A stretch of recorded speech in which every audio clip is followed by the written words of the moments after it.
Unless you have a trucker in the family, you may not know, as we pointed out here a few nights ago, that it now costs $1,000 or more to fill the tanks of an 18-wheeler. That's for one fill-up. Now think of everything that comes to us by truck. That gives you some idea of what's behind what we're all seeing at the store. Prices at first crept up, and they have since shot up. We could also tell you the Consumer Price Index number from today is up, but we all know that. Energy prices are at an all-time high now when adjusted for inflation. So are some commodities in this country. It's why the economy is so tough on so many people right now. We begin here tonight with CNBC's Aaron Burnett with more on those rising prices. Aaron, good evening. Good evening, Brian. And as you indicated, Americans have been hit with wave after wave of negative news about the economy. But if there's one thing, one number, one experience that Americans can really sink their teeth into to get a sense of what's going on out there, it is the skyrocketing price of food. It's the pain being felt at grocery stores across the nation as Americans feel the pinch of the worst food inflation in almost 2 decades. Things are so high, I really have to think about what I'm buying. We're looking at coupons and specials, markdowns. I eat a lot of leftovers. Sticker shock hitting home. Compared to just a year ago, chicken costs 10% more a pound.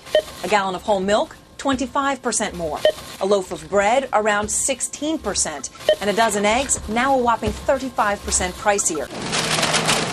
Driving these historic increases, stronger demand abroad from places like China and India, while ethanol production here at home diverts corn from the dinner table to the pump.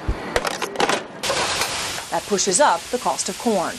And economists say the pain could spread even further. The higher price of food is adding to the inflation rate in the United States, and it's reducing the funds that American households have to spend on other things.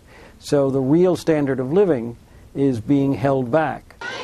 And it's not just being felt at America's dinner tables. Eric Goldstein feeds 860,000 students a day in the New York City school system. He would like to serve turkey pepperoni on pizza, seafood, even basics like fresh vegetables, but he can't afford to these days. We used to have fresh spinach. We used to have corn on the cob. Now we're having to look at lower-priced alternatives. In 2007, he spent about $120 million on food. This year, his tab is close to $150 million, forcing Goldstein to cut corners. Often that means more nutritious options are abandoned for items like chicken nuggets. I think the healthier diet is in jeopardy. Well, Brian, it's amazing. When you look at this pineapple here for sale in a grocery store in Manhattan, part of the problem, it's not just the food cost itself, it's what you mentioned, the cost of shipping it. With crude prices at record highs, gasoline prices at highs, you're paying for that in your food cost as well. You've got to get it from the farm to the store.